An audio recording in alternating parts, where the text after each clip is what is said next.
नमस्कार, स्वागत है आप सभी का। बांके बिहारी मंदिर से जुड़ी बड़ी खबर सामने आ रही है। जी हां, जिन 4 गोस्वामियों के नाम तय होने थे हाई पावर्ड कमेटी में, जिनको शामिल होना था, उनके नाम आ चुके हैं। जिलाधिकारी द्वारा उनकी लिस्ट जारी कर दी गई है। इनमें से 2 गोस्वामी शयन भोग के हैं और 2 गोस्वामी राजभोग के हैं। चलिए सबसे पहले आपको हम नाम बताते हैं जो लिस्ट अभी तक प्रशासन के सामने आई है। इनमें से राजभोग के जो गोसाई हैं 2, उनमें से श्रीवर्धन गोस्वामी और शैलेंद्र गोस्वामी। इसके अलावा जो शयन भोग के गोस्वामी हैं उनमें सबसे पहला नाम है चर्चित गोस्वामी दिनेश गोस्वामी का, और दूसरे जो गोस्वामी हैं वह हैं विजय कृष्ण गोस्वामी। ये वही गोस्वामी हैं जिन्होंने 14 गोस्वामियों में से एक थे और उन्होंने आवेदन किया था। 14 गोस्वामियों ने हाई पावर्ड कमेटी मैनेजमेंट में सदस्य बनने के लिए यह आवेदन किया था, जिसमें से 4 गोस्वामी चुने गए।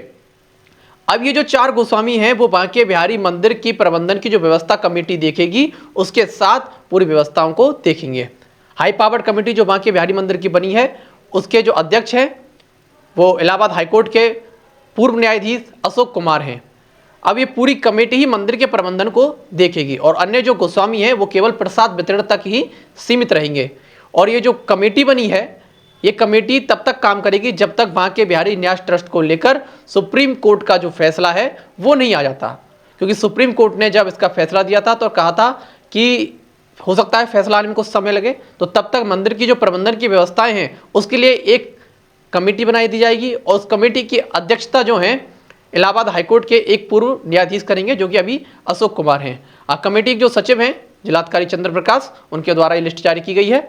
तो ये 4 गोस्वामी जिनकी लिस्ट में नाम है, अब यह गोस्वामी उस मैनेजमेंट कमेटी के साथ मिलकर बांके बिहारी मंदिर की प्रबंधन की व्यवस्था को संभालेंगे, चाहे वो पानी की व्यवस्था हो, चाहे वो शौचालय की व्यवस्था हो, चाहे सुरक्षा की व्यवस्था हो। जो इसके अध्यक्ष हैं कमेटी के अशोक कुमार न्यायाधीश, उनको 2 लाख रुपए प्रति माह दिए जाएंगे और वो भी मंदिर के कोष में से। इसके अलावा जो अन्य गोस्वामी हैं उनको केवल प्रसाद वितरित तक ही सीमित रखा जाएगा, यानी उनका व्यवस्थाओं में प्रबंधन में कोई भी हस्तक्षेप नहीं होगा।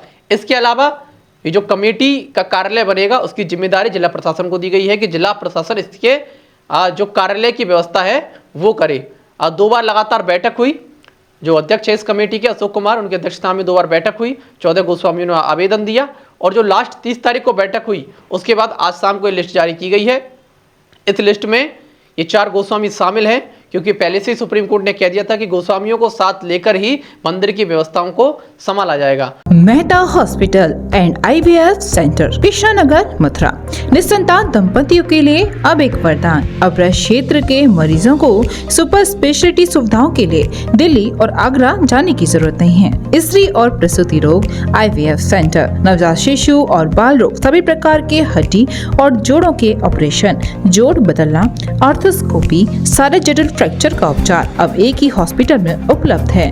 अत्याधुनिक अल्ट्रासाउंड मशीनें, लेप्रोस्कोप, इक्यूविलेटर, nebuliser, modular operation theatre, pathology lab जैसी आधुनिक सुविधाएं मेहता हॉस्पिटल में ही उपलब्ध हैं। मेहता हॉस्पिटल, कृष्णानगर, मथुरा।